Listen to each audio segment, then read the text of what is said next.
So I'm here again with the answer key of class 8th of the section English and as well as social studies.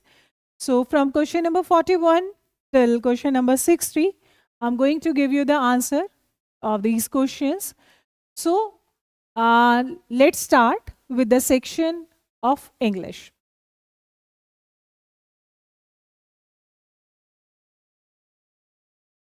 Yes, my dear students, question number 41. And in this question, fill in the blanks with the correct form of verb. You will be able to find out, as the question has seen over the screen, by the time the bell rang, the student dash writing. So you have to find the correct form of verb. And the verb clearly mentioned in the question, in the instruction, there are 4 options: finish, had finished, will finish, and are finishing. Among these 4 questions, that finish, had finished, will finish, and are finishing, there are 2 actions. The past action that was earlier done, that is always describing in the past perfect tense. So according to this, had finished is the correct one. So option number B is the correct answer of question number 41. Now move to the next question. The next question is change the sentence into the passive voice. Yes, question number 42 is you have to find out the passive structure of the given sentence. And what is the sentence? The sentence is they will announce the result tomorrow. They will announce the result tomorrow. And the correct answer of this question, of this sentence, is the answer will be announced tomorrow. As it is clearly mentioned, the future tense passive.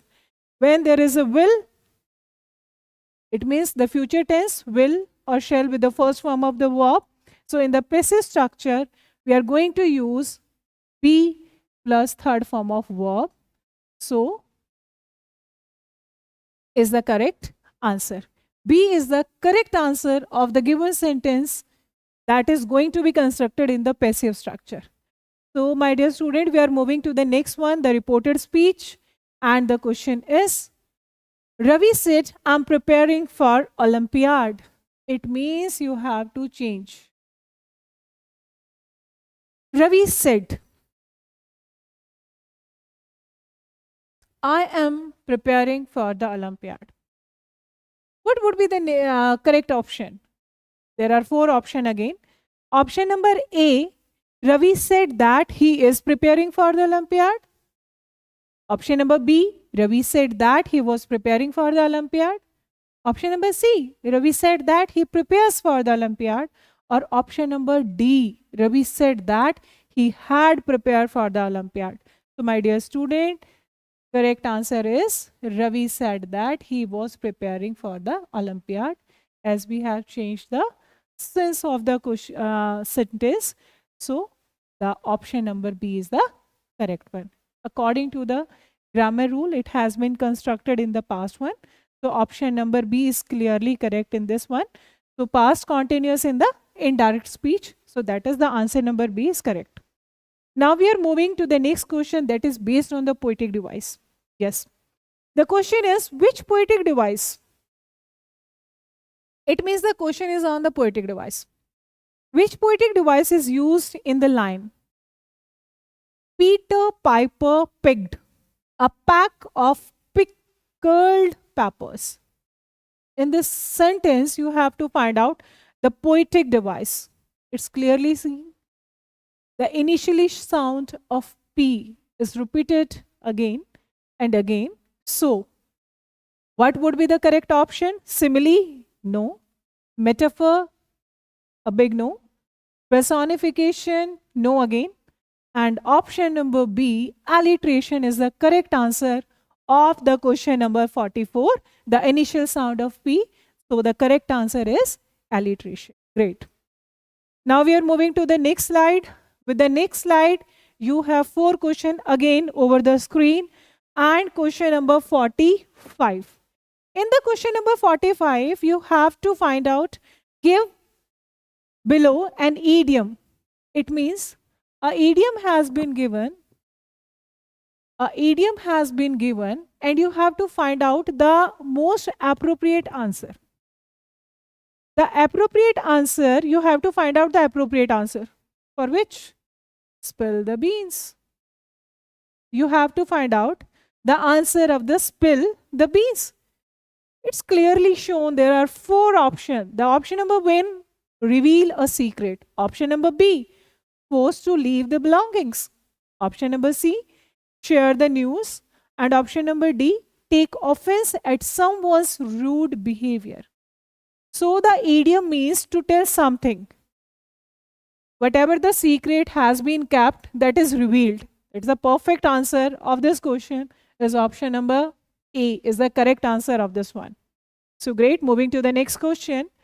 Identify the misspelled word of the following option. There are 4 spellings has been given and you have to find out the misspelled one. Yes, my dear students. Accommodation, option number A. Occasion, option number B. Committee, option number C. Embarrass, option number D. Among these 4, option B, occasion, is the misspelled word. Only single syllable S is going to be used. OCCASION. So the correct answer is option number B. Only one S is the correct one. Now we are moving to the question number 47. And with the 47 one, choose the correct one-word substitution of the given phrase. A phrase has been given and you have to find out the one word among the 4 options. And the 4 options are option number A, dialogue, option number B, extempore, option number C, monologue, and option number D is debate. Among these 4, dialogue can't be the answer. Monologue, a big no. Debate, not at all. Extempore is the correct answer. A speech that is given without preparation is called extempore. So the option number B is the correct one. Now question number 48. In question number 48, the question is choose the word which is opposite in meaning. You have to choose a word which is opposite in the meaning of the underlined word. There is a sentence and a word has been underlined for you and you have to find out opposite, or you can say that antonym.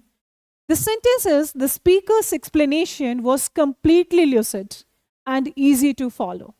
The speaker's explanation was completely lucid and easy to follow. And there are 4 options for you. The first is clear. Option number B is transparent. Option number D is evident. And option number C is obscure. Which one is the correct one? Yes, you are correct. Obscure. So it's the opposite meaning of option number, because lucid means clear. So transparent and clear are the synonym for this word, and obscure is the antonym, or you can say the opposite meaning of the lucid. Yes, with this one we are moving to the next slide. Yes, question number 49. In the question number 49, you are having a question. Select the option that is the nearest in the meaning of the underlined word. Again, you have to find out the meaning of the word, and the word is elated. The sentence is, at his success in the examination, he felt elated. You have to find out the meaning, the nearest meaning, or you can say that the synonym of the word elated. You have 4 options for this. Option number A, creative. Option number B, dejected. Option number C, resting. And option number D, jubilant. So what would be the correct answer? Yes, you are correct again. Jubilant is the correct answer, as elated describe the happiness, the joyous moment. So the opposite, the nearest meaning, happiness, and the joy is the jubilant. So this is the correct option. Option number D is the synonym of the elated, or you can say the nearest in meaning. Dejected is the opposite one. Creative and resting is the out of the box for the word. So the correct answer is option number D. The next and the last question of this section of your English one, the question is identify the correct sentence. It means 4 sentences are given, and among the 4, you are going to find out the correct one. So the sentences are, the first, she said that she was going to the market. Option number B, she said that she were going to the market. Option number C, she said that she had going to the market. Option number D, she said that she will going to the market. So as a part of the indirect speech, there is one sentence is correct. She was, she were, she had, or she will. What would be the correct one among these 4?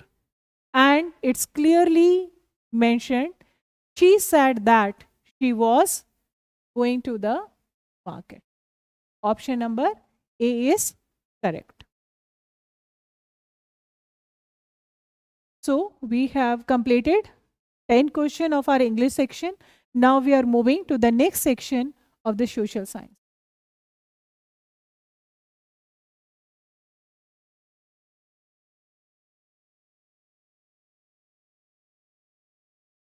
Okay. As from question number 51 to 60, we are having a 10 question of the social science. And now we are going to solve these 10 questions. The question number 1, the first map of India was produced by. There are 4 options again for this question. The David Ward, option number A. Option number B, James Rannell. Option number C, William Smith. And option number D, John Parry. As we know that James Rannell is the father of the Indian geography. So the option number B is the correct answer of this question, who produced the first map of India. Yes. Now we are going to solve the question number 52 in the series, the same series. What do you understand by a musket? You have to understand, you have to find out the real word or the correct answer of among the 4 options of the musket. Option number A, a system of land holding. Option number B, a royal order. Option number C, a judge. And option number D, a heavy gun used by an infantry. So among these 4 options, heavy gun used by infantry is the correct answer. That is use the old firearm that is used by the soldier, which is so heavy to carry. It's called the musket. Now, question number 53 in the same sequence. Question number 53. Which rebellion is known as Uglan? You have to find out the meaning of the Uglan, and among the 4 options, option A is a farmer revolt, could be the answer. Santhal rebellion, option number B. C, Munda rebellion, and you can say it a great tumult. And option number D is the forest satyagraha. Which would be the correct answer? Yes. Option number C, Munda rebellion, is one of the famous rebellion that done by Birsa Munda, and the wide one, Munda rebellion, is known as Ulgulan. Yes. Next, we are moving to the question number 54. The question is, the subsidiary alliance was a system devised by Lord Wellesley in. You have to find out the year, in which year the alliance was devised. So 1798 is the correct answer for the subsidiary alliance was a system devised by the Lord Wellesley. Question number 55. What do you understand by sovereign? You have 4 options again for this question. Free from any external control. Option number B, free from any changes. Option number C, having more than one ruler. And option number D, all of these.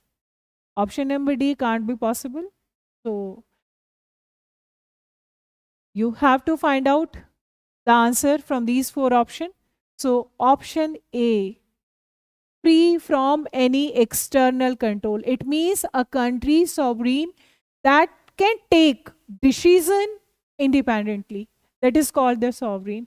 And the correct meaning of this one is free from any external control would be the correct answer of this question. Now move to the question number 56, that which of the following is known in India as a symbol of unity and integrity? The two words that described India. And who is known? There are four options again. President, option number B, Prime Minister, option number C, Parliament, and option number D, Supreme Court of India. So the answer of this question is clearly seen the president. As you know, my dear student, the president is the representative for the entire nation. Okay, is not from any political party. So he would be the symbol of the unity and the integrity. Option number A is the correct one. Now we are moving to the next slide, question number 57. And the question is, in India, the High Court were first established in, you have to find out the year. In which year? High courts were established. Among the four options, there is one right option. 1861, option number B, A. Option number B, 1862. Option number C, 1863. And option number D, 1864. So among these four questions, option number 1862 is the correct answer, in which year high courts were first established. As you know, high courts were set up during the British rules, and 1862 is the correct answer of question number 57. Now we are moving to the next question. One of the most important question is, who is the father of the Indian Constitution? You have to find out the correct answer among the four options. Option number A, Dr. Bhimrao Ambedkar. Option number B, Pandit Jawaharlal Nehru. Option number D, Mahatma Gandhi. And option number D, Lal Bahadur Shastri. Yes, Dr. Bhimrao Ambedkar is the right answer, known as the father of Indian Constitution. Option number B. A is the correct answer, as he was the chairman of the drafting committee of the Constitution. So option number B, A is the correct answer of this question. Now moving to the next question. The topmost layer, question number 59, the topmost layer of the soil. You have to find out your answer of this. Topmost layer of the soil. The first is the humus, or you can say the topsoil. Option number B, subsurface layer. Option number C, bedrock. And option number D, all of these. So yes, you are right. Top layer, topsoil, is also called the humus, as this layer is having the rich part of the nutrition, okay, and the best for the plant growth. Now we are going to explain the last question, but not the least one. Which forests are called the orchards of the world? You have four options for this. As Mediterranean vegetation, option number A. Option number B, coniferous forest. Option number C, temperate forest. And option number D, tropical forest. As you know that Mediterranean vegetation is the famous for the growing of the fruits, olives, oranges, grapes. So this option number A, Mediterranean vegetation, is the correct answer of question number 60. So this is your answer key. Now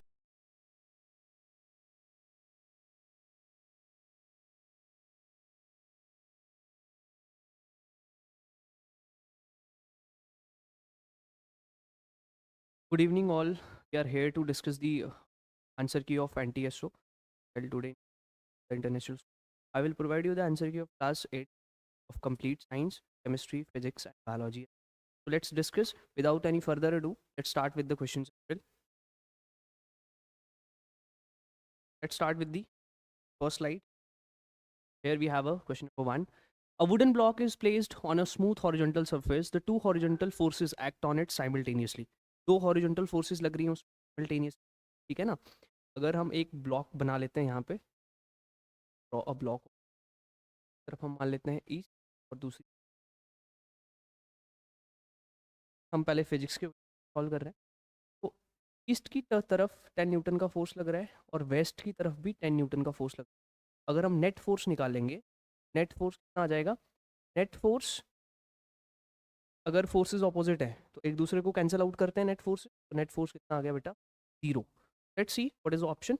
तो the block will moves east because force add up. Obviously net force 0 है तो block move कर ही नहीं सकता. The block will move west, नहीं करेगा move, net force 0 है. The block will remains at rest and continuous moving with constant speed. अगर वो रेस्ट पे है तो वो रेस्ट पे ही रहेगा. अगर वो कॉन्टिन्यूसली मूव कर रहा है लेकिन दोनों तरफ से सेम फोर्स लग रहा है लेकिन न्यूट्रलाइज कर रहे हैं दोनों फोर्स एक दूसरे को, तो नेट फोर्स 0 है. तो option C is correct. The block will remains at rest continuously moving with constant speed. Block will start rotating, right? Last option is D. D obviously incorrect. Now let's see what is the next question. Next question is, four objects of the same weight placed on a soft sand. Obviously यहाँ पे देखो, object P has a larger flat base, Q has a narrow base, R has a pointed base, object S has a curved base. Obviously हमें पता है pressure is equal to on area, right? अब देखो का area ज़्यादा होगा बेटा, वो प्रेशर क्या होगा उसका होगा. तो let's see which object will sink deepest into the sand. देखो डीपेस्ट वही जाएगा जिसका एरिया क्या होगा? सबसे कम. का एरिया सबसे कम होगा, का प्रेशर सबसे ज़्यादा होगा. तो लेट्स सी एरिया सबसे कम किसका होगा. एरिया सबसे कम उसका होगा बेटा, देखो लार्ज फ्लैट बेस है तो एरिया इसका ज़्यादा होगा, तो प्रेशर क्या होगा? कम. Q has a narrow base, narrow base है पर लेकिन हमारे वहाँ पे पॉइंटेड बेस भी है और कर्व्ड बेस भी है. ऑब्वियसली पॉइंटेड बेस ऐसा होता है, पॉइंटेड बेस का एरो कैसा होता है, सॉरी इसका जो बेस होता है तो सरफेस एरिया सबसे कम होगा पॉइंटेड बेस का. पॉइंटेड बेस का सरफेस एरिया सबसे कम होगा इसलिए सबसे ज़्यादा सिंक करेगा, इसका प्रेशर सबसे ज़्यादा लगेगा. Option are. आर कहाँ है? ये रहा. C is the correct answer for same, right? Is the correct answer for. Now let's move to the next question. Three holes XYZ are made at a different heights in the side of a water filled container. ये water filled container है. हमने क्या किया? अलग अलग जगह पे XYZ पे अलग अलग 3 होल्स कर दिए हम. X Y पे और एक Z पे होल. अब हमें पता है इसके अंदर हमने वाटर को फिल कर दिया. तो वील नो दैट डेप्थ के साथ क्या होता है? फ्लूइड का प्रेशर बढ़ता है. हाँ देखो, जैसे जैसे डेप्थ बढ़ेगी, जैसे जैसे डेप्थ इंक्रीज होगी फ्लूइड का प्रेशर बढ़ेगा. तो जो डेड वाला होल है यहाँ से वाटर का जो फ्लो होगा सबसे ज़्यादा और फोर्सफुली आएगा, मतलब water. Water comes out with maximum force from hole dead. Which statement is correct? तो option C is correct. Water comes out equal force from the all holes. नहीं, ऐसा हो नहीं सकता कि डेप्थ के साथ फ्लूइड की pressure. Water comes out maximum force from the hole X. नहीं, water comes out with maximum force from hole Z because fluid का डेप्थ के साथ साथ में प्रेशर बढ़ता है. Water does not come out from the hole. Obviously option B, A and D the correct answer. Let's move for the next question. अब देखो यहाँ पे क्या है हमारे पास में, गिवन क्या है इस क्वेश्चन के अंदर. Let's see question number 4. The force exerted by two heels is, कितना फोर्स है? 500 न्यूटन. दे फोर्स वैल्यू दे रखी है आपके पास में, और क्या दे रखा है? एरिया ऑफ क्रॉस सेक्शन भी हमारे पास गिवन है. Area of cross section, area of cross section कितना है बेटा? एरिया ऑफ क्रॉस सेक्शन दे रखा है 10 की पावर -4 मीटर. एक हिल का दे रखा है. अब देखो यहाँ पे हमारे पास में area of cross section of one heel is this, pressure exerted by the girl is. Heel की बात कर रहे हैं तो force exerted by the 2 heels. 2 heels का निकालना है आपको, तो एरिया आप पहले तो एरिया निकाल लो. 10 की पावर -4 मीटर स्क्वायर एंड 10 की पावर -4 मीटर स्क्वायर. तो हम इसको लिख सकते हैं टोटल एरिया क्या हो जाएगा? ये फर्स्ट हील का हो जाएगा, हील फर्स्ट आपकी सेकंड का हो जाएगा 10 की पावर माइनस स्क्वायर, और टोटल एरिया कितना आ जाएगा बेटा 10 की पावर माइनस। ठीक है, अब हमें पता है प्रेशर क्या होता है, pressure is equal to pressure area. Pressure क्या होता है, force upon area. Put the value, substitute the value of force here is 500 newton divided by area. Area की वैल्यू कितनी है बेटा 2 इंटू 10 की पावर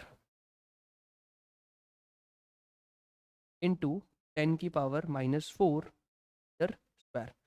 तो हम इसको सिंप्लीफाई कर लेते हैं, 500 डिवाइडेड बाई 2 आ जाएगा बेटा आपके न्यूटन बाय 10 की पावर मीटर स्क्वायर। आपका आ जाएगा 50 पर मीटर 10 की पावर माइनस 10 की पावर इंटू 10 की power minus newton metre square. अगर आप डेसिमल करते हैं क्या होता है, तरफ शिफ्ट करते हो 10 की पावर बेटा किस के अंदर 0.5 कर लेंगे, इंटू हमने 2 डेसिमल यहाँ शिफ्ट करे हैं 10 की पावर हो जाएगा। अगर आप इसको ऊपर लेकर के जाओगे, ये माइनस में है, ऊपर लाओगे तो पॉजिटिव हो जाएगा 10 की पावर 4। ठीक है, तो आपने प्लस हो जाएगा 10 पर टन। करेक्ट आंसर इज 2.5 इंटू 10 की power correct answer, right. So now let's see what is the next question. The radii of the press plunger and the pump plunger are given in the ratio 30:4. When effort of 32 kgf act force दे रखा है 32 kgf, किसका है बेटा ये pump plunger का force given है। Then maximum effort which press plunger can overcome is, आपको प्रेस प्लंजर का प्रेशर निकालना है और पंप प्लंजर का प्रेशर आपके पास गिवन है। Okay, so in order to solve this question you have to we will know that pressure is equal to on area, right? So according to Pascal's law, according to Pascal's law, Pascal's law आपसे कि भैया जो pressure pump plunger का है वही pressure किसका होगा press plunger का होगा ना? दोनों का प्रेशर क्या होगा सेम। अगर pressure of pump plunger equal to of press plunger, जितना प्रेशर प्लस पंप प्लंजर का होगा उतना ही प्रेशर प्रेस प्लंजर का भी equal to, we can rewrite as pressure होता है force upon of pump plunger divided by area of pump plunger, force of और press plunger divided by area of. हमें सॉल्व किसके लिए करना है इसको, फोर्स ऑफ हो जाएगा फोर्स ऑफ प्लंजर इनटू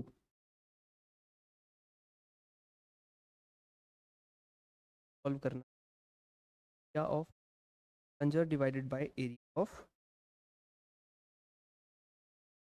जाएगा। अब हमें पता है एरिया का फॉर्मूला क्या होगा, is equal to pi are,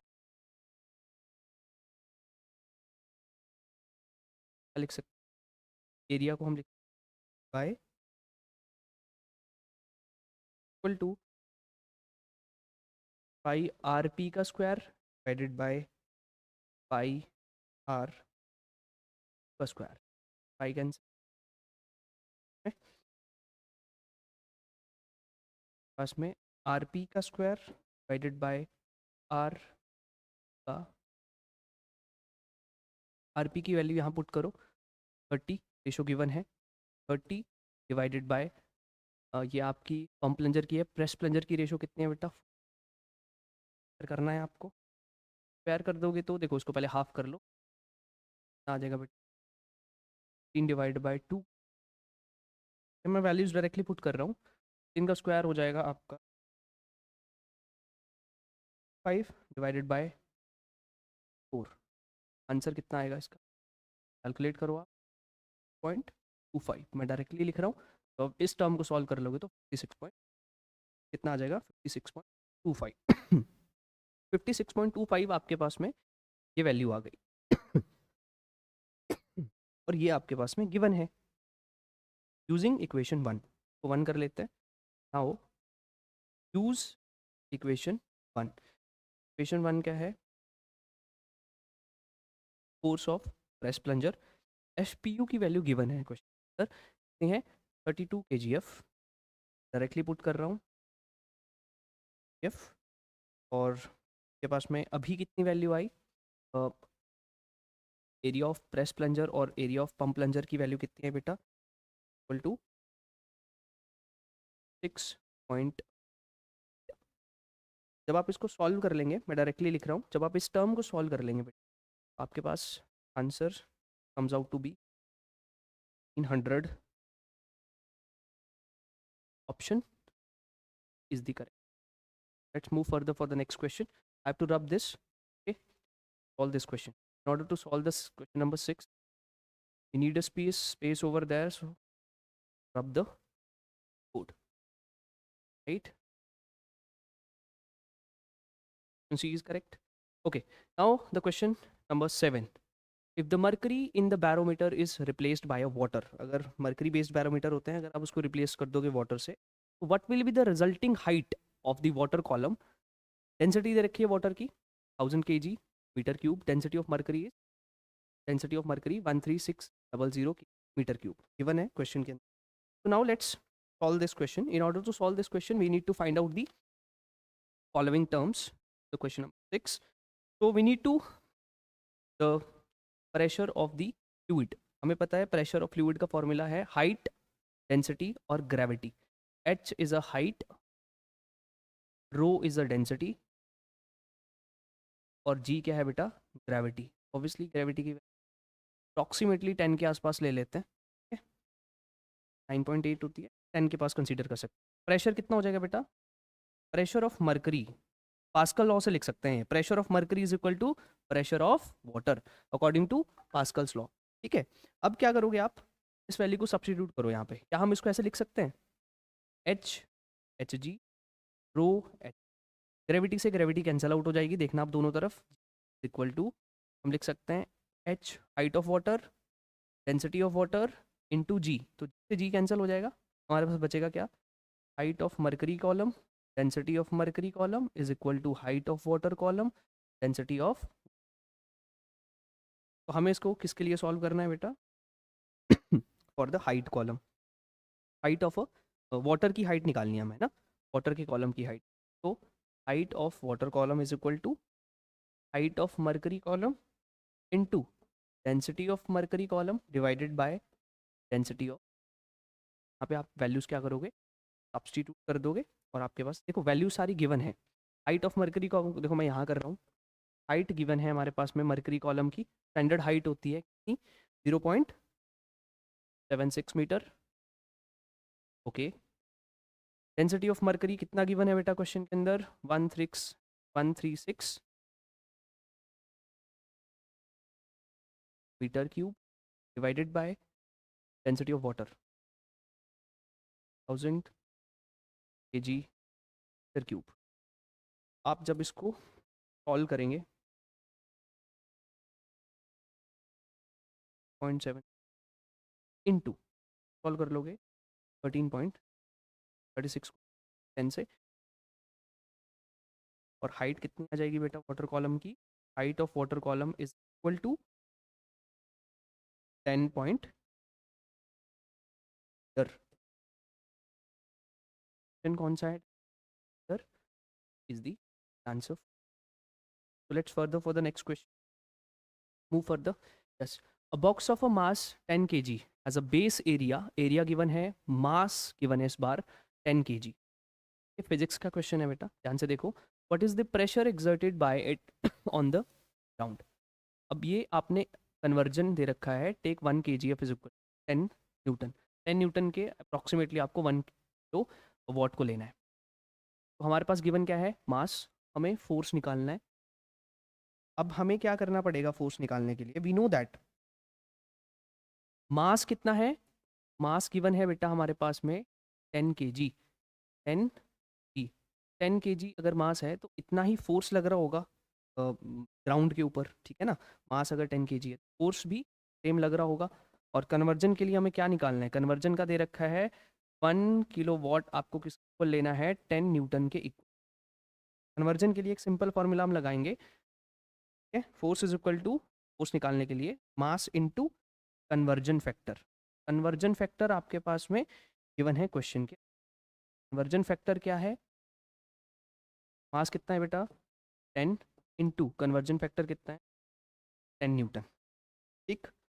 10 यहाँ पे 10 न्यूटन बाय केजी से केजी कैंसिल हो जाएगा, क्या आ जाएगा आपके पास? 100 न्यूटन। तो फोर्स आ गया आपके पास में 100 न्यूटन्स। तो अब हमें पता है प्रेशर क्या होता है बेटा?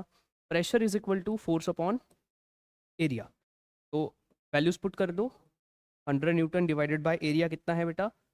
1 मीटर स्क्वायर। क्वेश्चन के अंदर गिवन है 1 मीटर स्क्वायर। आप क्या करोगे के अंदर? अब तो सॉल्व करोगे तो कितना आ जाएगा? इसको आप क्या लिख सकते हो? पास्कल। प्रेशर कितना आ जाएगा? 100 pascal. Option C is the correct answer for the same, right. So let's move further. We need to rub the board in order to solve the next question. So in order to solve the next question, we have to rub the board space. Okay. The next question is question number 8. Which of the following combination correctly matches the method used within the purpose? Grooves on tire. जो grooves होते हैं tyres के वो friction को increase करते हैं, reduce नहीं। तो पहला ऑप्शन गलत। पॉलिश सरफेस, पॉलिश सरफेस अगर होगा तो फ्रिक्शन रिड्यूस होगा, इंक्रीज नहीं। लुब्रिकेटिंग ऑफ मशीन, लुब्रिकेटिंग देखो बेटा मशीन्स के पार्ट्स को लुब्रिकेट इसी वजह से करता है ताकि वो फ्रिक्शन की वजह से ज़्यादा डिग्रेड ना हो। तो ये फ्रिक्शन को क्या करता है? रिड्यूस करता है। यूजिंग ब्रेक पैड्स, ये फ्रिक्शन को इंक्रीज करता है ताकि ब्रेक के ऊपर अच्छा फुटवर्क हो सके, ठीक है। तो अब देख लो which of the following combination will correctly match the methods using with its purpose. So lubricating of machine will reduce the friction. Using brake pads reduce friction नहीं, ये increase करता है बेटा। ये वाला भी eliminate, ये वाला भी, और correct, lubricating of machine reduce the. Let's move to the next question. Question number 9. A cyclist ride at the same speed on 2 different days. Day 1 calm weather, day 2 strong wind blowing opposite to the direction of motion. अब direction of motion के opposite में अगर force है या wind है तो obviously cyclist को ज्यादा एफर्ट्स लगाने पड़ेंगे। Let's see, the cyclist experiences less friction on day 2। नहीं, ऐसा तो नहीं होगा क्योंकि विंड ऑपोजिट डायरेक्शन में चल रही है, right.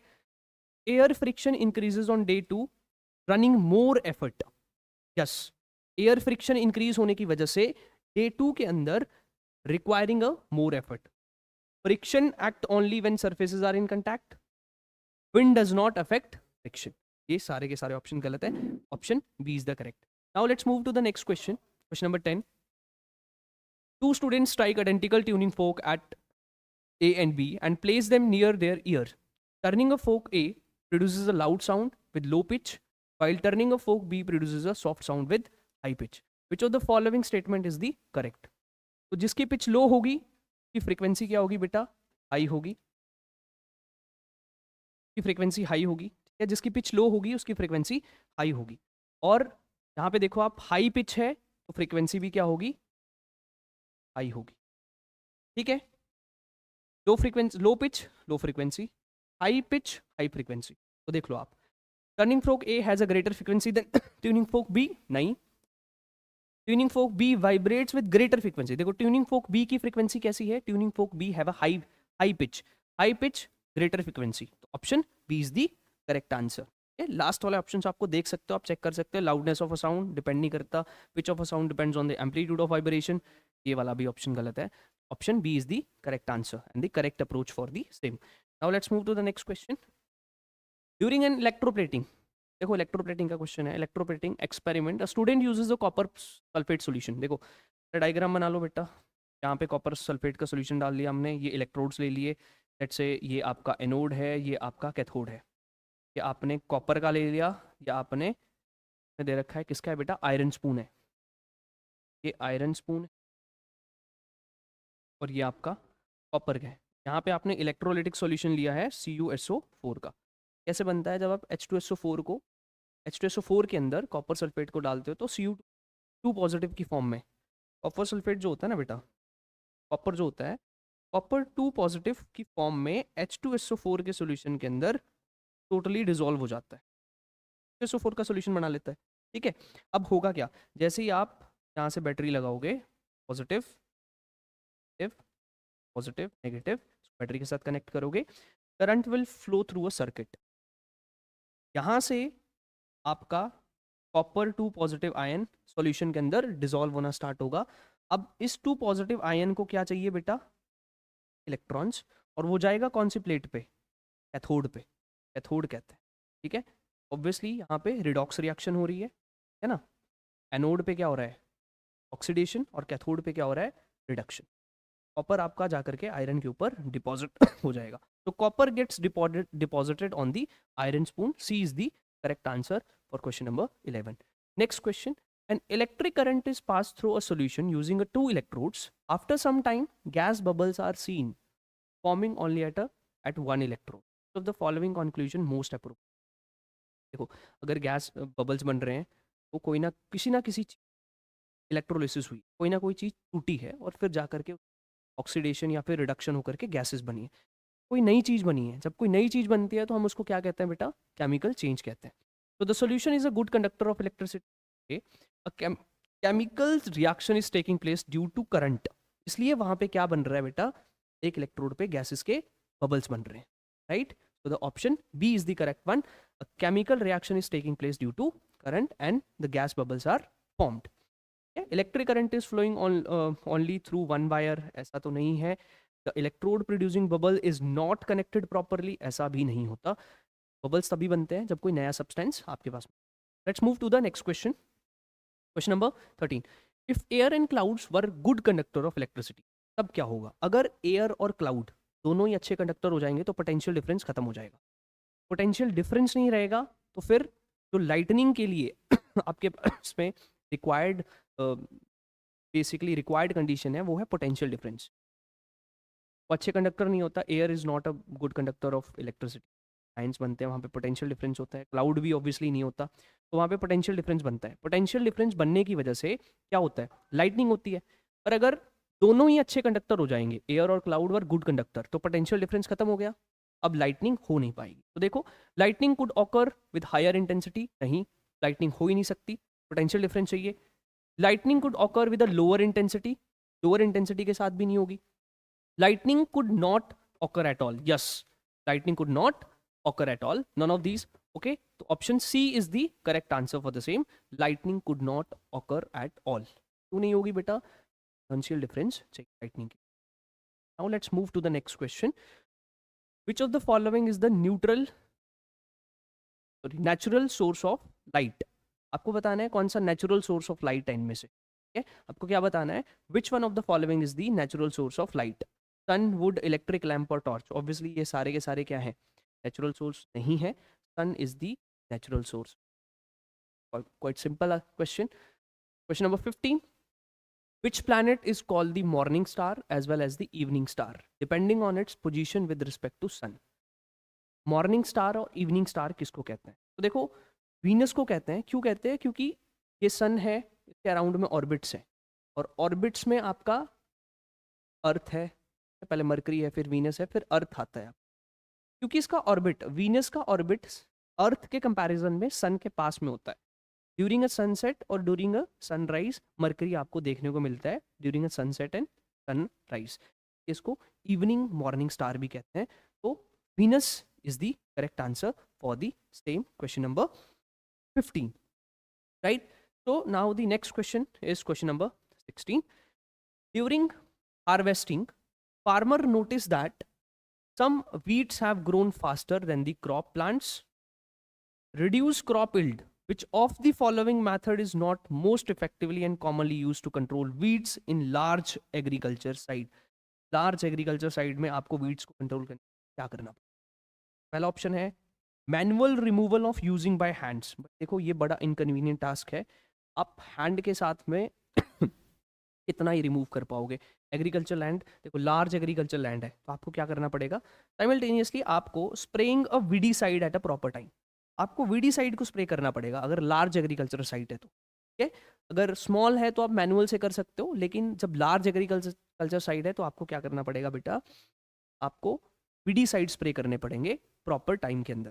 Floating the yield continuously नहीं, spreading the field continuously, burning the field after crop growth, ये वाले ऑप्शंस भी तो कंसीडर नहीं कर सकते। तो the most appropriate answer is B, spraying the weedicide at proper time.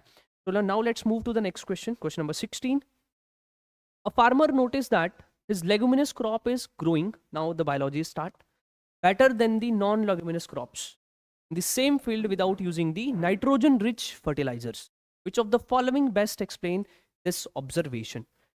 देखो नाइट्रोजन रिच सॉइल के अंदर और नॉन लिग्यूमिनस प्लांट्स के अंदर क्या होता है बेटा, नॉन लिग्यूमिनस प्लांट्स के अंदर रूट नोड्यूल्स होती हैं। ये रूट नोड्यूल्स क्या होती हैं, इनके अंदर राइजोबियम बैक्टीरिया होता है, राइजोबियम बैक्टीरिया होता है। ये राइजोबियम बैक्टीरिया क्या करता है, एटमॉस्फेरिक नाइट्रोजन, देखो एटमॉस्फेरिक नाइट्रोजन होती है N2, इस एटमॉस्फेरिक नाइट्रोजन को प्लांट्स जो है एज इट इज फॉर्म में एब्जॉर्ब नहीं कर पाते। अच्छा ये नेचुरल फॉर्म जैसे कि लाइटनिंग है, फायर अगर कहीं लग रही है तो जो एटमॉस्फेरिक नाइट्रोजन होती है वो नाइट्रेट्स के अंदर कन्वर्ट हो जाती है NO2 और NO3 के अंदर, ये सॉल्यूबल फॉर्म्स है। इस फॉर्म के अंदर प्लांट इसको क्या कर पाते हैं, एब्जॉर्ब कर पाते हैं। N2 की फॉर्म में नहीं कर पाते, ट्रिपल बॉन्ड है, देखो इसको तोड़ने में बहुत एनर्जी लगेगी।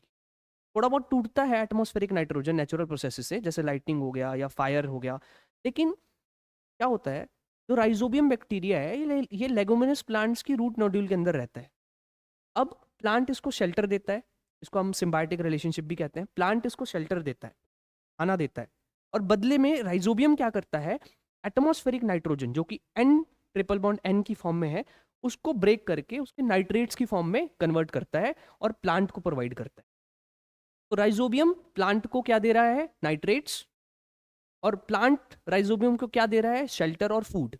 इसको कहते हैं सिम्बायोटिक रिलेशनशिप। ठीक है ना, इसको क्या कहते हैं बेटा, सिम्बायोटिक रिलेशनशिप। तो what is the most correct answer, obviously आपको पता चल गया होगा, rhizobium bacteria in root nodules convert the atmospheric nitrogen into usable form. So option B is the correct answer for the question number 17. Now let's move to the question number 18. Large area of forest are being cleared to build up road and factories. As a result, several species of plant and animals disappear from that region permanently. Which of the following term best describes the situation? देखो immigration होता है कि आप एक जगह से दूसरी जगह प्लेस कर लेते हो, तो बेसिकली इमिग्रेशन मतलब आप एक जगह से कहीं दूसरी जगह जब आप जाते हो, ठीक है, आप माइग्रेट कर रहे हो, बेसिक माइग्रेशन।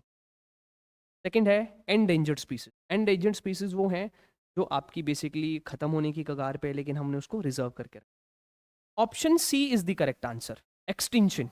बायोस्फीयर रिजर्व भी बेसिकली सेफ रखता है प्लांट एनिमल्स को, लेकिन एक्सटिंक्शन क्या है, एक्सटिंक्शन का मतलब ये होता है कि परमानेंटली आपकी स्पीसीज को क्या कर दिया है, वहां से बेसिकली डिस्प्लेस कर दिया है परमानेंटली, तो उसको हम क्या कहते हैं, एक्सटिंक्शन।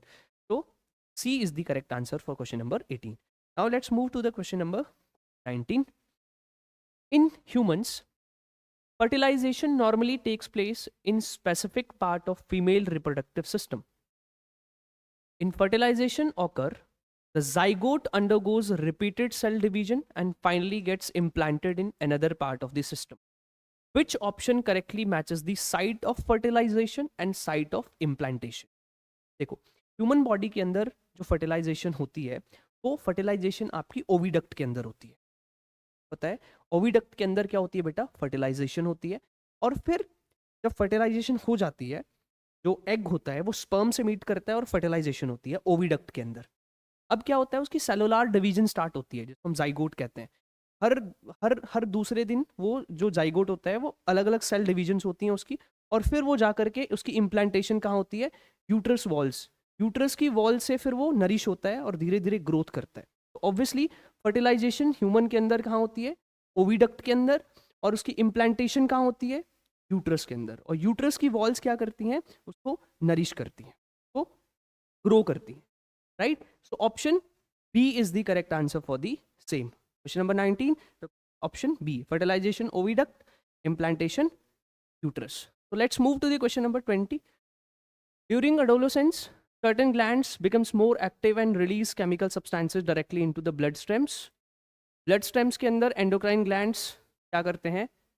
Secrete करते हैं hormones को and controlling the growth and development of the body. Which of the following correctly identifies such gland and their secretion? Sweet glands releasing enzymes for digestion? नहीं. Endocrine glands releasing hormones that regulates the body changes. Obviously endocrine glands will regulate, and they will regulate the body changes, and they will control the growth and development of the body. Exocrine glands releasing hormone through duct, नहीं, ये वाला option भी नहीं है. Salivary glands releasing growth chemicals, obviously not. Salivary glands आपके saliva secrete करता है जो आपकी food को digest करने में help करता है. So the correct option is option B. So this is the complete, this is all from my side. I hope you enjoy the session, right? I hope you enjoy the explanation. Till we meet next, take care. Bye bye.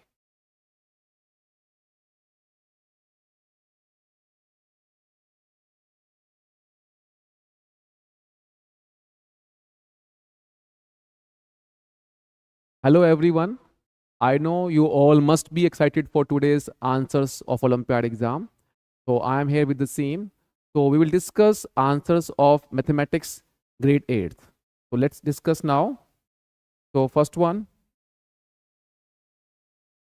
So we start from question 21st, mathematics part. So in this question you can see in a school of 6,422 students, total strength of school is given, boys and girls, and ratio of girls to boys mentioned, that is 5:8. We don't know how many girls are there and how many boys are there, only the ratio is given. And 1/5 of the girls and 1/8 of the boys took part in camp. Fraction of the total strength took part in the camp, we have to tell. It means we have to tell the number of students who took part in camp. So first of all, determine the number of girls and the number of boys. As you can see, ratio is given. So let us assume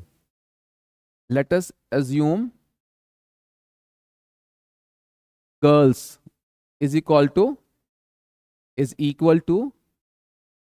5x and boys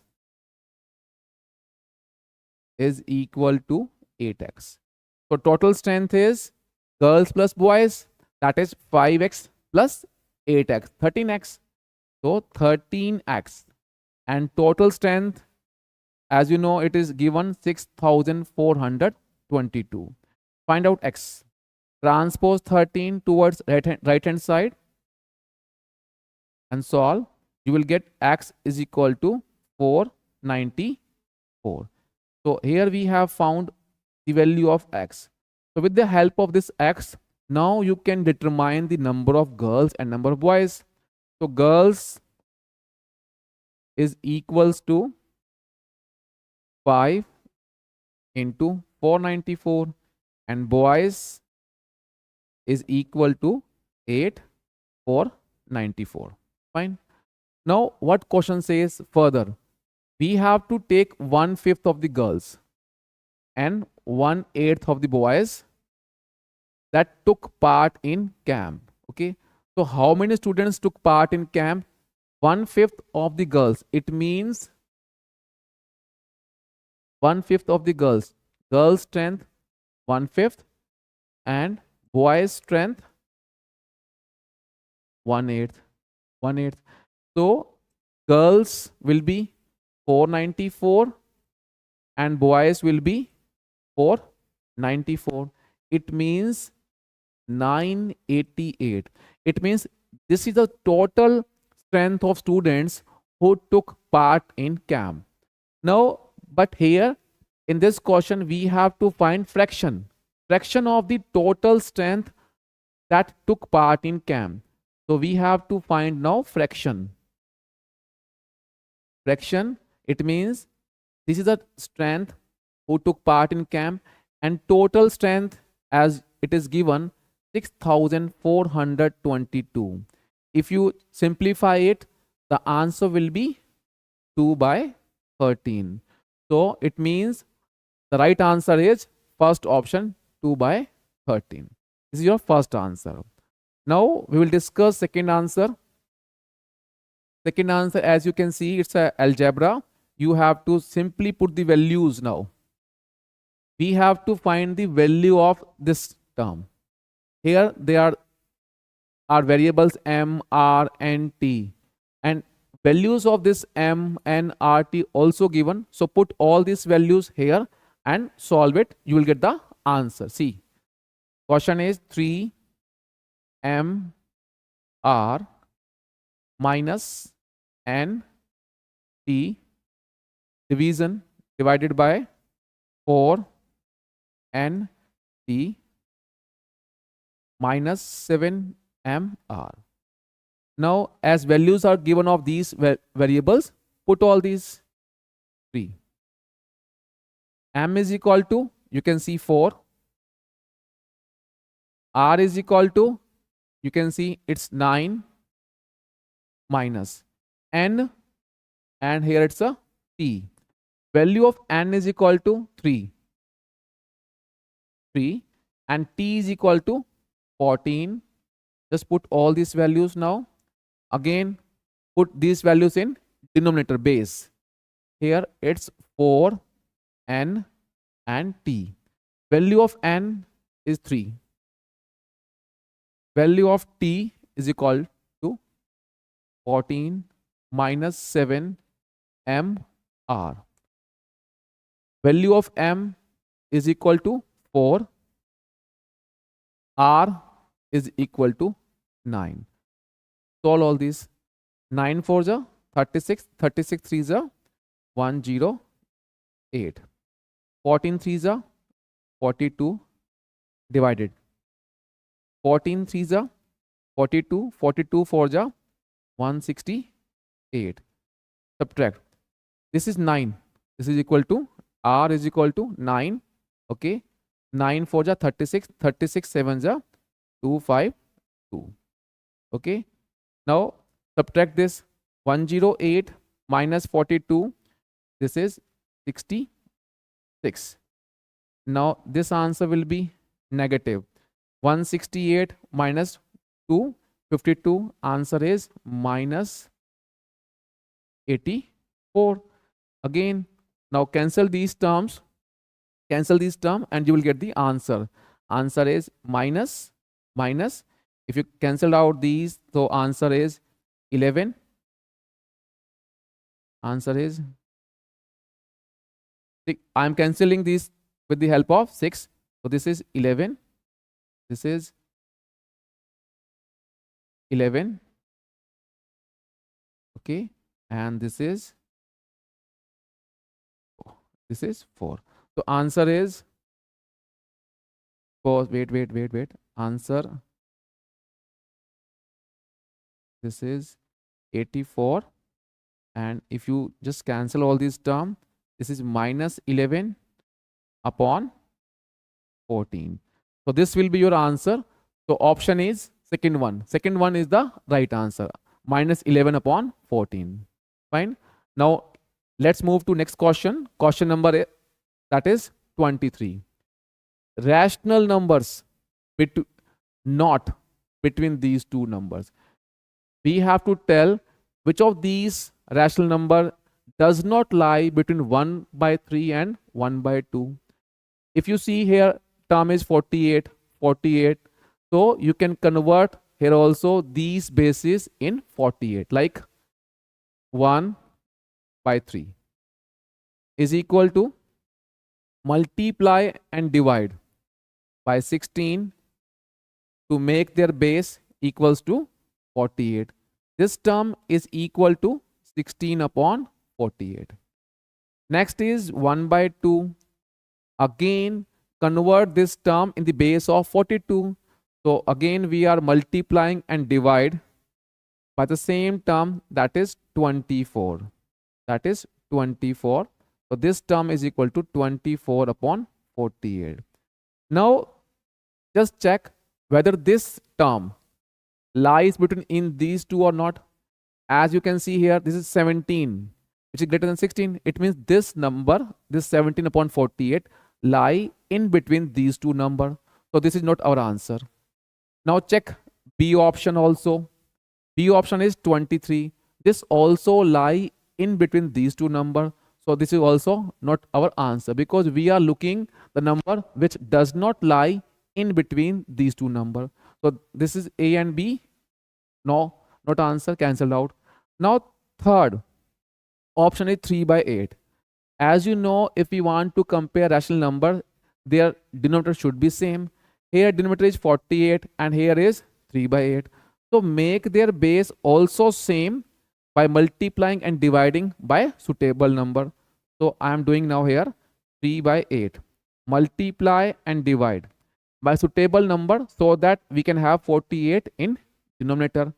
I am multiplying here 6. So this is 18 upon 48. Now check whether this 18 lies in between these two. Yes, it also lies in between these two. It means this number also is in between of these two. So this is also not our answer. So remaining 1 by 5. Obviously this will be our answer. If you want to check it, you can check also. Otherwise you can directly proceed for answer. This will be the number which does not lie in between these two numbers. Okay. So our answer is 1 by 5. If you want, I am just doing the method of elimination. If you want to find out the real thing, how this answer come, then also you can compare 1 by 5 with 1 by 3 and 1 by 2. How? By making their bases same. If I say this is 1 by 3, this is 1 by 2, this is 1 by 5. Here base 3, base 2, base 5. Bases are different. If you want to compare, it means their bases should be same. So what can we do? As you know, the LCM of 3, 2, 5 is 30. So make their base equals to 30. So what can we do? This is 10 upon 30. Okay. This is 15 upon 30. This is 6 upon 30. Now you can see all these numbers have same base. Now we can compare. Now check whether this number lie in between these two numbers. This is 6. So no. So it means this number 1 by 5 does not lie in between these two numbers. So our answer is last option D. Fine. Next question 24. Reduced to the lowest term. It means simplify. You have to simplify this equation. This is a square minus b square upon ab, and here it's ab minus b square,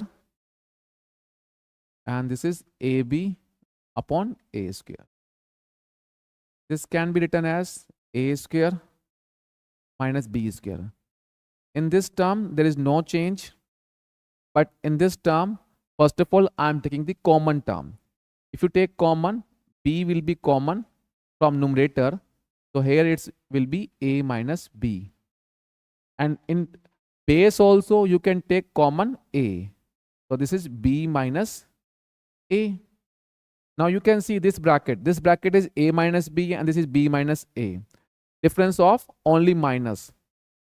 If you want to cancel these two, then this sign will get positive. So this is a square minus b square upon ab, and this will be cancelled, and the term is, this is b upon a.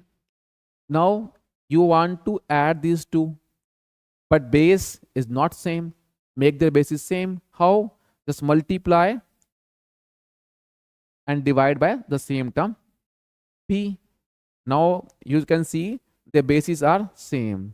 So here it's ab in denominator. This is a square minus b square plus b square, and these two terms can be cancelled out. So our result, a square AB. This can be further simplified and written as answer is A upon B. Now check option is first one. So this first option is the answer, that is A by B. Fine. Now we move to next question. Question number is 25.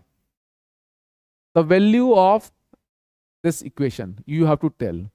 This is 2 minus 3, 2 minus 3 raised to power minus 1, and this is big bracket, and power also here is minus 1.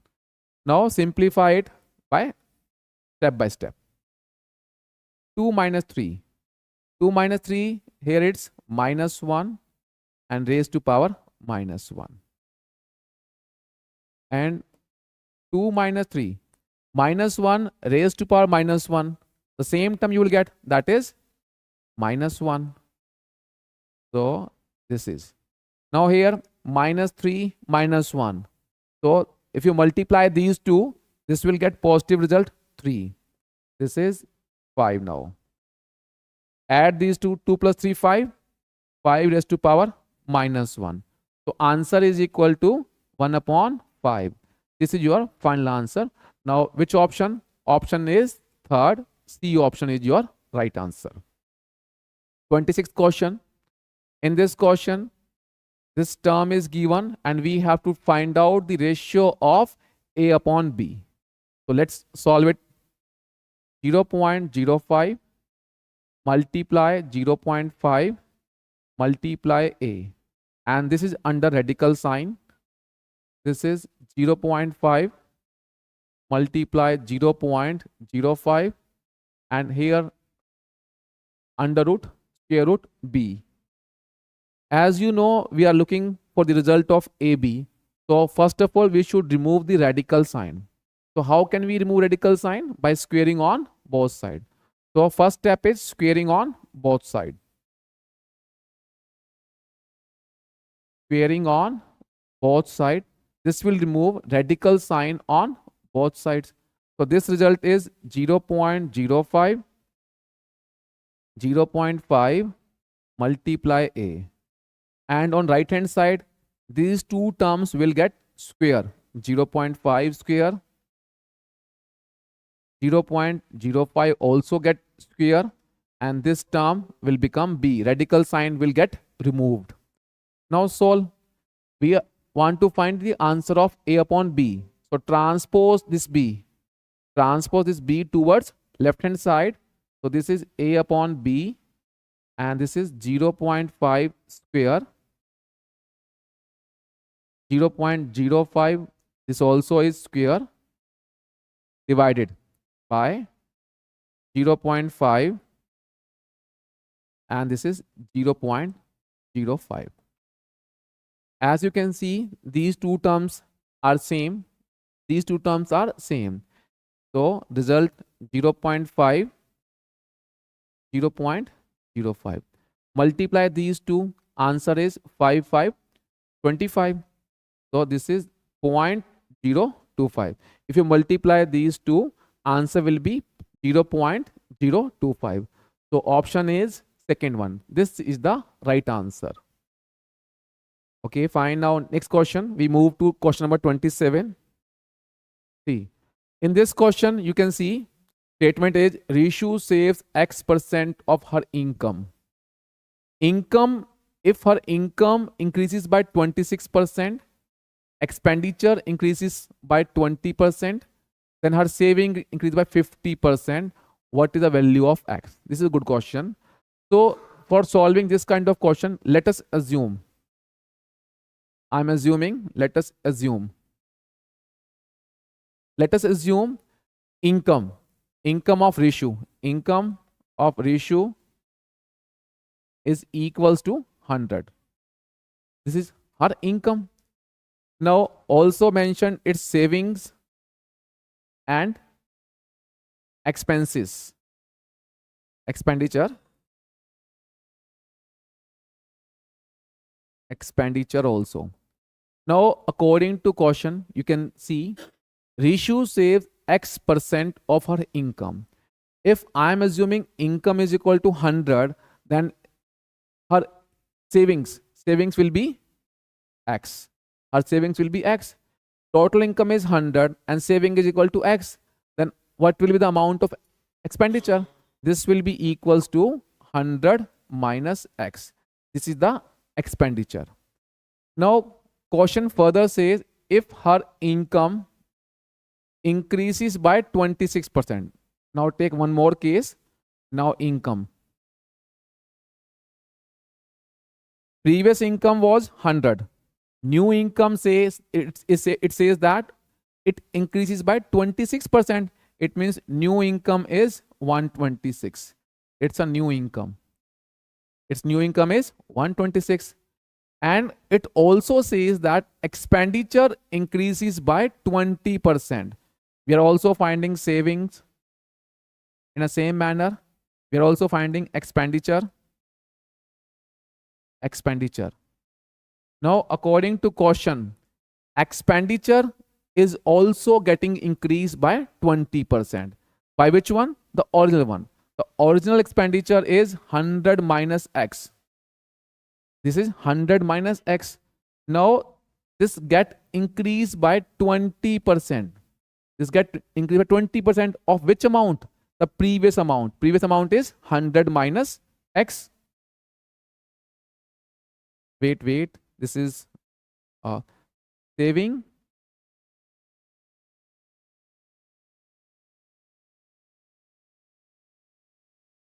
Yes. Now question says that expenditure also get increased by 20%. So new expenditure, previous this one, and increase 20%. 20% of the previous expenditure, that is 100 minus X. So it means expenditure is equal to 120 upon 100 and this is 100 minus X. Fine. So this can be written as 6 upon 5, 100 minus X. This is the expenditure. Okay. Now further. Question says that then her savings increased by 50%. Whatever the saving was in previous case, that is X, now her saving is also get increased by 50%. So it means new saving is 1.5X. This one is X. Now 50% get also increased. So new saving is 1.5X. So according to question, her income previous was 100, her saving was X and her expenditure was this one. Now new one. Income is 126, saving 1.5X and expenditure is 6 by 5, 100 minus X. And you all know that if we add saving and expenditure, this will be equal to income. So add these saving and expenditure, this will be equal to income. So solve here. Saving plus expenditure. Expenditure is equals to income. Saving is equal to 1.5X and expenditure 6 upon 5, 100, 6 upon 5, 100 minus X and income is 126. Now solve this, you will get the answer of X. X means our saving. We have to find the value of X. Okay. So I'm solving here now. I'm solving. Okay. So this can be written as 3 by 2X. And this is little bit simplification I'm doing. 600 minus 6X and here it's 5. Take LCM of these two, 10. So here we will multiply with 5. This is 15X. Multiply 2 here. Multiply 2 here. So we will get 1200 minus 12X and this is equals to 126. 15X minus 12X. This is 3X.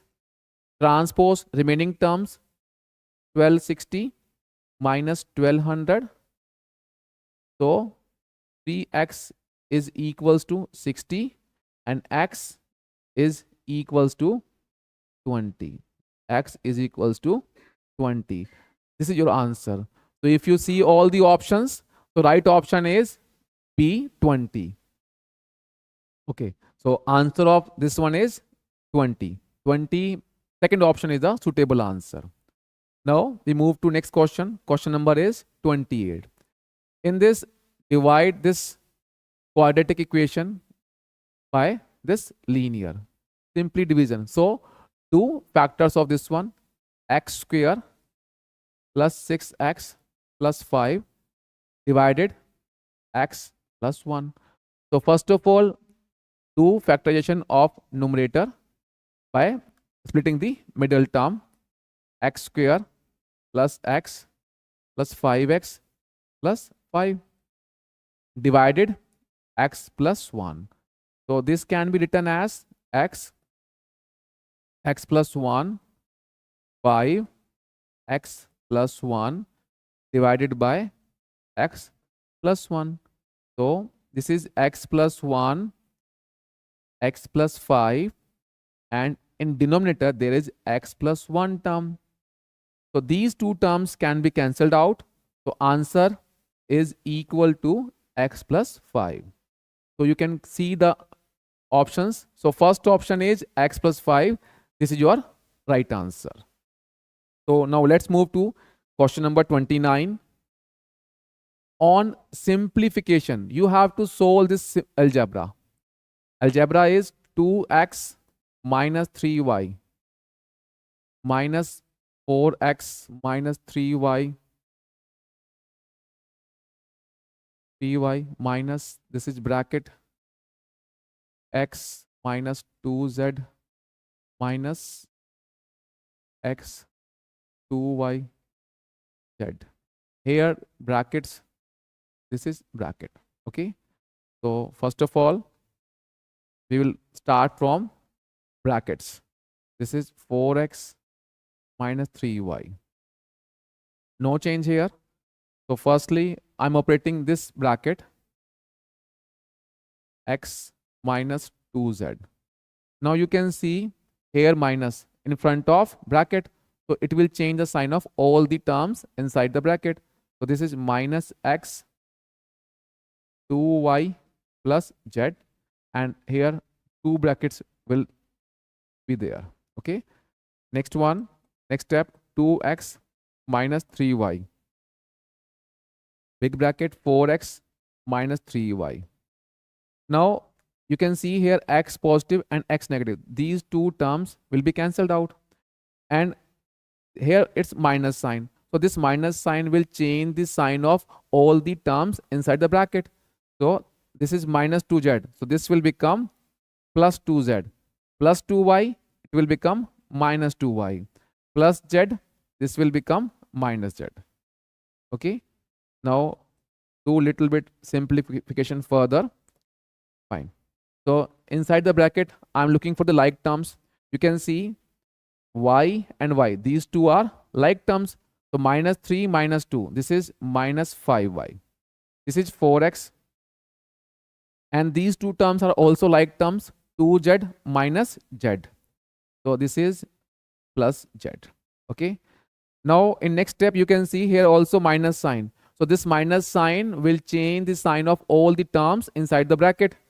So 2x minus 3y minus 4x plus 5y minus z. Now look for the like terms and operate accordingly. So as you can see, this is 2x and minus 4x. These two are like terms. So this will be written as, this 2x minus 4x. So this will be written as minus 2x. Minus 3y, and this is plus 5. These two are like term. So we will operate it. 5 minus 3, that is 2y. The last term is z. Now you can compare this result with our options. So first option, 2y minus 2x. 2y minus 2x. So this can also be written as 2y minus 2x minus z. Now you can compare this result with our given options. This is 2y minus 2x minus z. So first option 2y minus 2x minus z. So this is our answer of 29 question, first option. Okay, simply it's algebra. You have to simplify all these terms and you will get the answer. Now next 30th question. In this is a and here it's 1 upon a and it is equal to 3 and we have to determine a square plus 1 upon a square. Simple. You can use here identity. The given content is a plus 1 upon a is equals to 3. Now as you need a square, so it means we have to do squaring. So first step is do squaring on both sides. If you do squaring on both sides, this left hand side will become a plus 1 upon a whole square and this is also square. Now use identity. Which identity? That is a plus b whole square. So a square first term, next term is b square and next term is 2ab. 2 multiply a multiply 1 upon a and is equal to 9. These two a will be cancelled out. So a square 1 upon a square and transpose this 2 towards right hand side. So 9 minus 2, answer will be 7. So answer of this question is 7. Now look the options. So third option is 7. So our answer is third option 7. Okay. Next question. Now we start question number 31. 31. Here you can see we have to find 44 cube, 35 cube, 53 cube and 159 and operate these and we have to tell the answer. So this is simple. So you can find out 44 cube. Okay. And this 44 cube is equals to, I'm writing 44 cube, 35 cube, 53 cube, 159. So first of all 44 cube is 85184. 35 cube is 42875. 53 cube is 14887 and this is 159. Operate all these, you will get the answer 20659. So this is the right answer and option is first one A. Fine. Now next question 32. Which one of the following is not a factor of the given polynomial? Polynomial is this one, x cube 2x square plus x. As you know, which we have to find factors. So we know the theorem. If we have polynomial this one, this is the polynomial x cube. This is our given polynomial. Now, if we want to check whether this one is factor of the given polynomial or not, how can we find? We will use the factor theorem. So put the value of x. Put the value of x, that is minus 2. Put the value of x minus 2. If you put the value of minus 2 here and solve it. So this will be equals to minus 8. This will be equals to 8 and this is minus 2. So result is minus 2. Result is minus 2. So this is not equal to 0. And you know that if remainder is not equal to 0, it means this is not a factor. We have to find which one is not a factor. Not a factor, and here remainder is not equal to 0. So it means this term x plus 2 is not a factor. If you want to check the remaining options, you can also put the value of x equal to -1 here and solve. You will get these terms will give remainder equal to 0. Actually, factor means the term which will give remainder 0 when on division. So here remainder is not equal to 0. It means this x plus 2 is not a factor of the given polynomial. So answer is x plus 2. Now next question number is 33. Here the value of x, it's quite easier for you beta. The value of x, we have to solve this equation and find out the value of x. So question is 2x minus 3, 3x plus 2 is equals to minus 2 upon 3. Simply do transposition and solve. You will get the answer of x. So 3 multiply 2x minus 3 minus 2, 3x plus 2. Solve. This is 6x minus 9. This is minus 6x minus 4. Transpose this x term towards left hand side. So this will become 12x and this is 9 minus 4. This is 5. X is equal to 5 upon 12. So on solving, you will find x is equal to 5 upon 12. Now check the option. So right answer is 5 by 12. This is the answer. Next question. Now we proceed. Here it is given x is 75% of y. X is 75% of y. Now for solving this kind of question, you can assume also, like we assume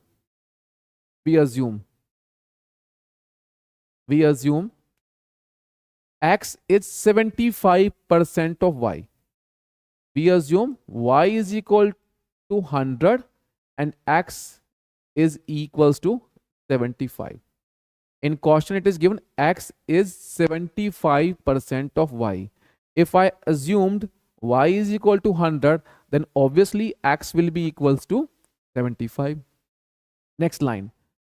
The percentage of y to x. Now we have to find the percentage of y. Percentage of y.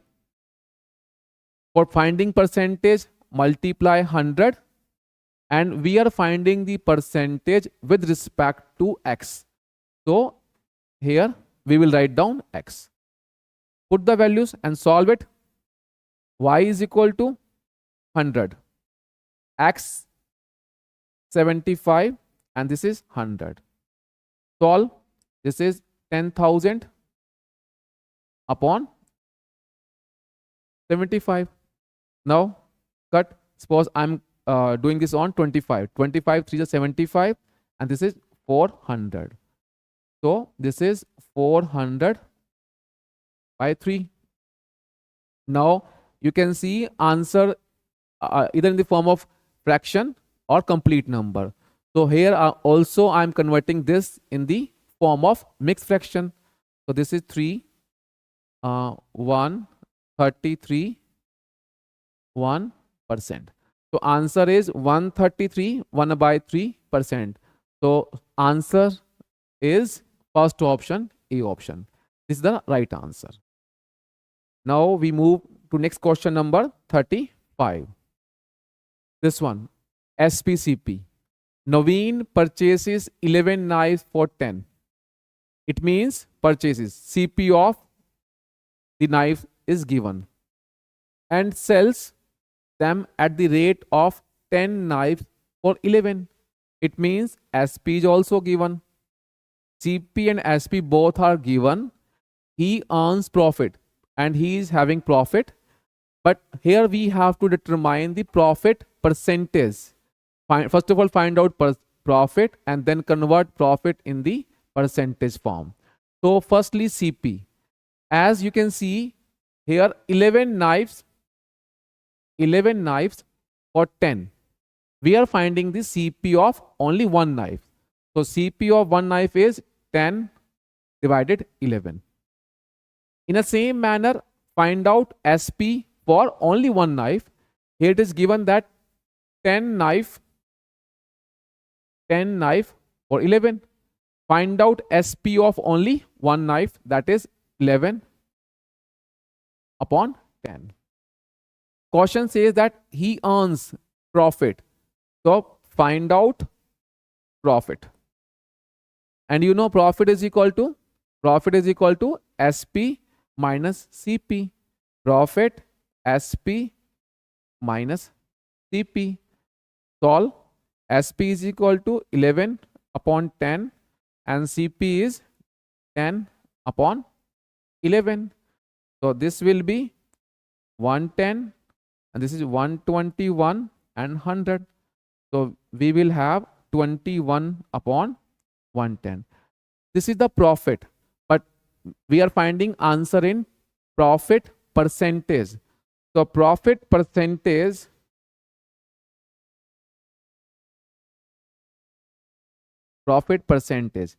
as you know, profit percentage is profit multiply 100 and divided by the cost price.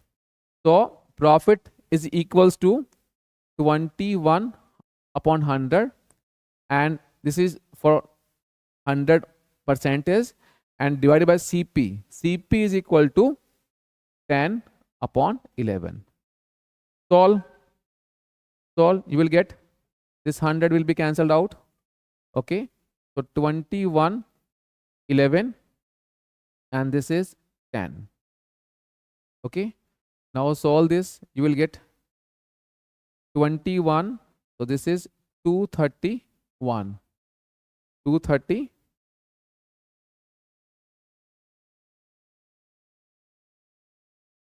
Yes. So here we have taken CP. The profit is equal to 21 upon 110. But by mistake, it is 21 upon 100. So I am just doing one. So I am doing just one correction here. See, this is profit. Ek minute. Yes. So profit and this is CP and this is 100. So put all these values. You have find out profit, CP, 100 and solve. So profit is equal to 21 upon 110. This is 100 and cost price is equals to 10 upon 11. 10. This is wait. A little bit mistake. Not visible, I think. 21 upon 110. 110 and this is CP. This is done 10 upon 11. Now I'm doing this here. Profit percentage. So this will be 21 multiply 100. This is 110. Now these terms will be transposed, as you know. This is 11 and this is 10. Now cancelled out. This is 11. This will be cancelled out. Okay. So answer is 21%.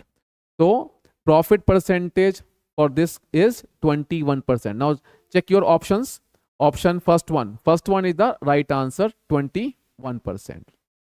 Fine. Now next question is sum of money placed at compound interest. Is sum of money placed at compound interest doubles. So it is given that money is getting doubled in time period 4 years.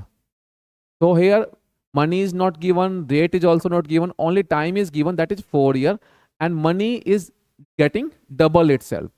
So we have to tell amount to 8 times in how many years? Okay. So in this question we have to tell in how many years this money will get 8 times. Okay. So this is a question of CI.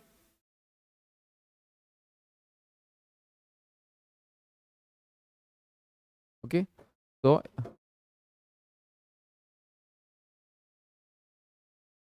this is a question of compound interest. Okay. So as you know, formula for amount is equals to P1 plus R upon 100 raised to power time. Now question says that money get double. It means amount is twice of principal. It is double. This is P. Rate we don't know, upon 100, and time is also mentioned here. Time is 4. You can see in the statement money gets double in 4 years. Okay. So first of all, find out R, rate of interest, and by using this rate of interest we can find next further step. So solve it. This P and P will be cancelled out. Okay. So this is 2 1 R upon 100 raised to power 4. Now simplify it. 2 raised to power 1 by 4, 1 R upon 100. So here I am finding the value of R. 2 raised to power 1 by 4 minus 1, and here in multiplication 100. So this is the value of now R. This is the value of R. Now as you can see, we are still looking for in how many years it will amount to 8 times. We have to tell in how many years. Okay, so amount is getting 8 times. So same formula will be used once again, and amount is equal to 8P, and this is formula P 1 plus R upon 100 raised to power time. Okay, same way you can proceed. These two terms will be cancelled out. 8 1 R. Now you can use the value of R which you have already determined. This is the value of R. R is 100, 2 raised to power 1 by 4 minus 1, 100, and this is raised to power time. Do little bit simplification. This 100 and this 100 will be cancelled out. So here 2 raised to power 1 by 4, and power is still time, and this 8 can be written as 2 cube, and here 2 raised to power t by 4. Here both side, left hand side and right hand side, you can see both side base is 2. So this base will be cancelled out. And result is 3 is equals to t by 4. So t is equal to 12. So it means in 12 year this amount will be 8 times. So now see the option. So third option is 12 year. This is your answer. Fine. Now next question number 37. Let's move. Now this one.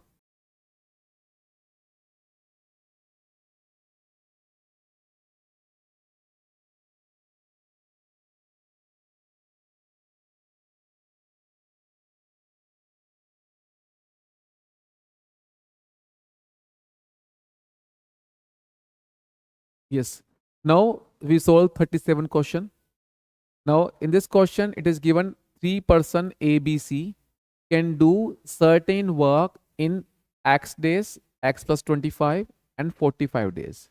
X is variable, it's unknown, we have to determine. Further it says that A, B, C together can do this work in 18 days. Okay. So if I say A can do work in X days, it is given. B can finish this work X plus 25. C can finish this work in 45 days.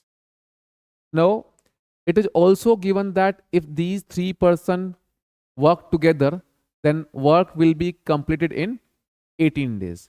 So, we will determine the 1 day work of A, 1 by X. Determine the 1 day work of B, 1 upon X plus 25, and C also 1 by 45, and this will be equals to 1 by 18. Now simplify and find out the value of X. 1 by X, solve these two terms and I am transposing this term towards right hand side. Okay, so this will be written as x plus 25 x square 25x, and this is LCM 90. So this is 5 minus 2. So this will be 3 by 90, 3 by 90. So further, this will be 25 plus 2x square 25x, 1 upon 30. Now do cross multiplication. 750 60x square 25x. Again now do transposition and it will become quadratic.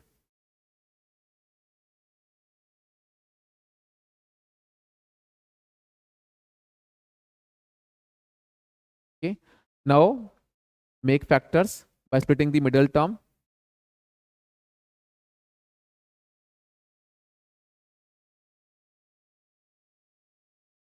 So factors will be x minus 50 and x plus 15. So x will be x is equals to 50 and x is equals to minus 15. As you know, x cannot be negative, so we will ignore this value. So answer of x is 50. 50. It means A can complete his work in 50 days. And B can finish work in 75 days. And C already we know. So we know their number of days now. But in this question, what we have to determine, it says that A and B left the job work 5 days before the completion. Okay. Now it says that A and B is not completing their work up to the last day. But in how many days the work will be finished, we have to find out. So here once again, we will take one variable. It will represent the number of days in which work will be completed. So I am assuming here now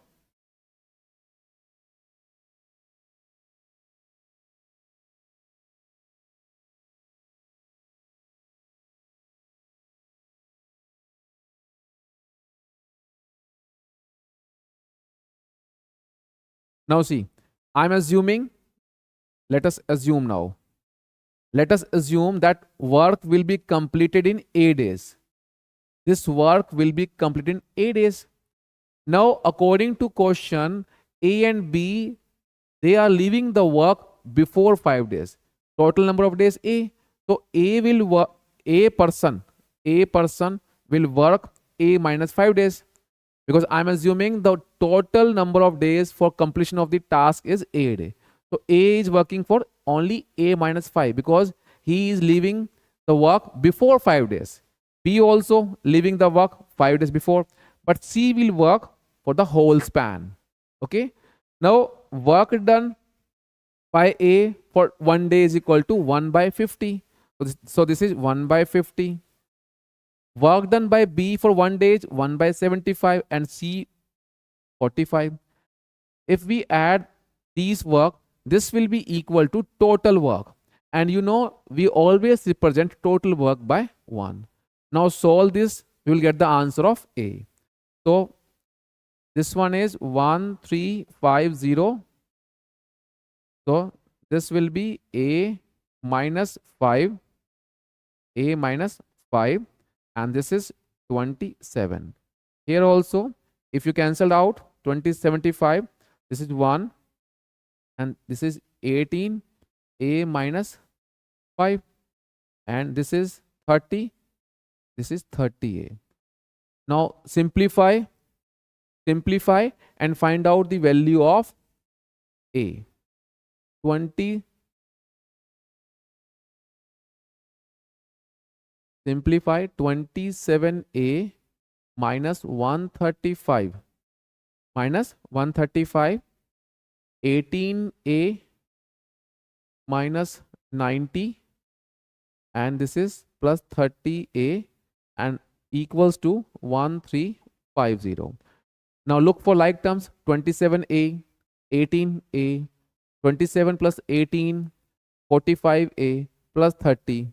This is 75a. And this is 1350.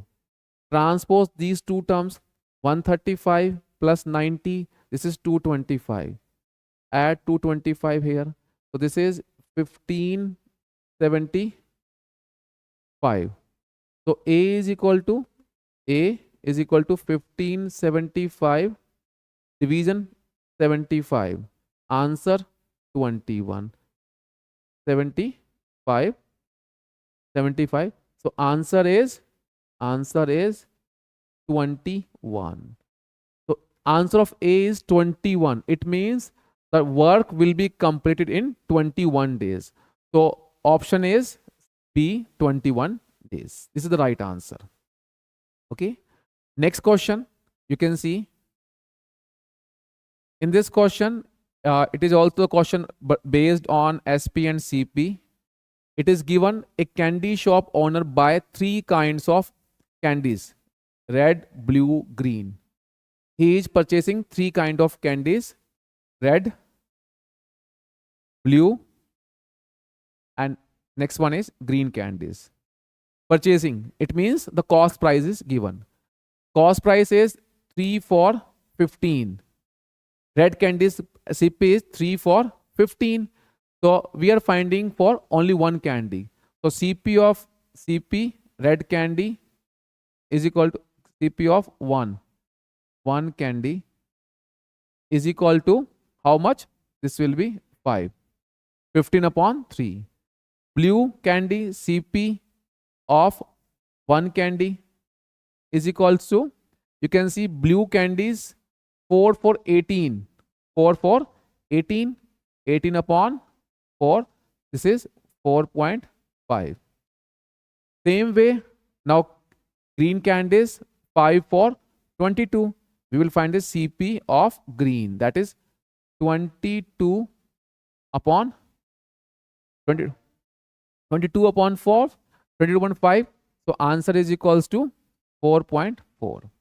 So this is the cost price of one candy of respective red, blue and green candies. Now question says that he mixes them in the ratio of 1:2. It means he is taking 1 red candy, 1 blue candy and 2 green candy. Okay. So now we are finding the cost price of 1 red, 1 blue and 2 green candies. We are finding the cost price. Cost price कितना आ जाएगा बेटा? That is 5, 4.5 and this is 8.8. This is the cost price of 4 candies.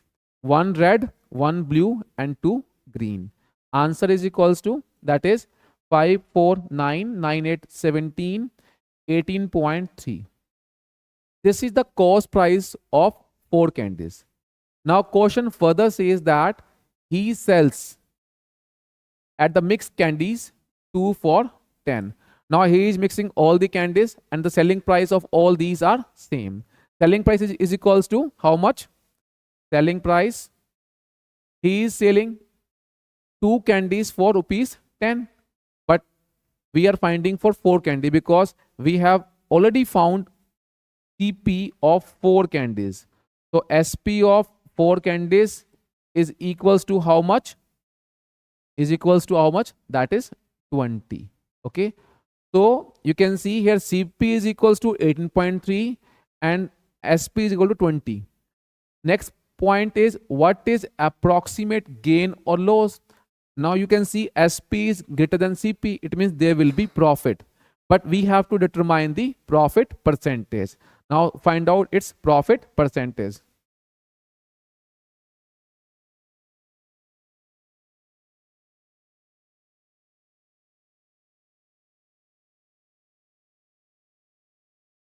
Now we will find the profit percentage. Formula of profit percentage you all know. Profit percentage is profit multiply 100 divided by the cost price. Profit is equal to how much? Selling price minus CP.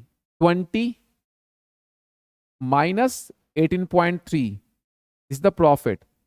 For percentage 100 and cost price is equals to 18.3.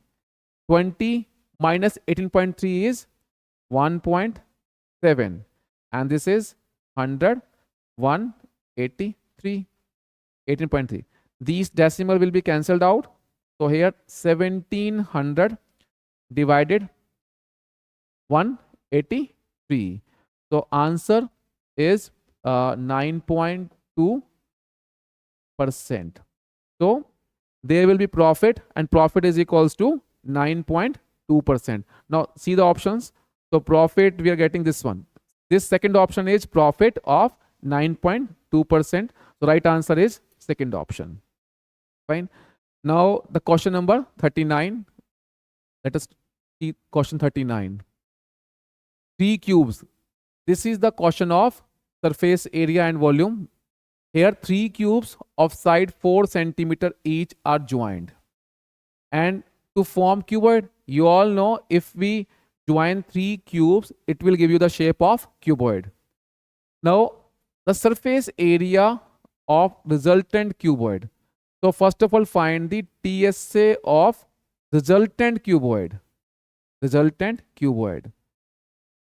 Formula of TSA of cuboid, that is 2LB,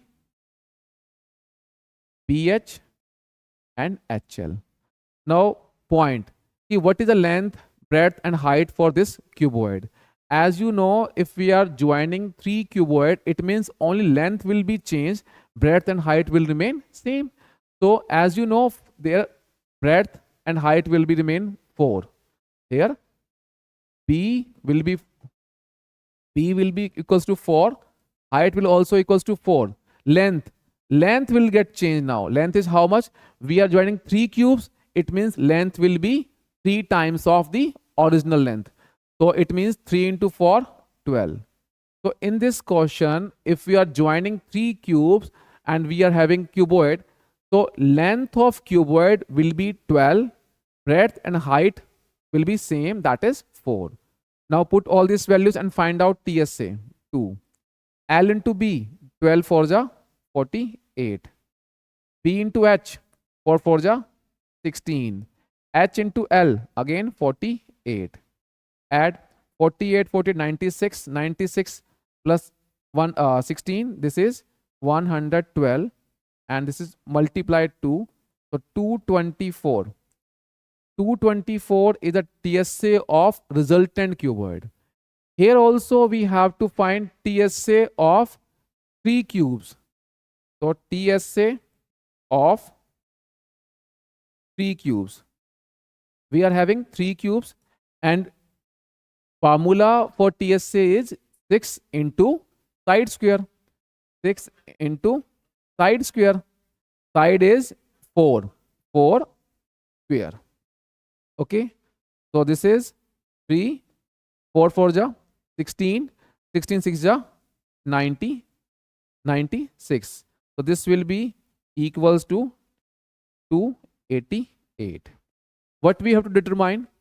We have to find the surface area of resultant cuboid and TSA of the 3 cubes in the ratio. Ratio we have to find. Ratio of this is ratio of this one and this one is equals to 224 and 288. Cancelled out all these terms. 1, suppose I'm cancelling on 4. So this will be 5, 6, 7, 2. Okay. Further it can be cancelled out. 7, 9. So ratio is 7 is to 9. Now check the answers, check the options.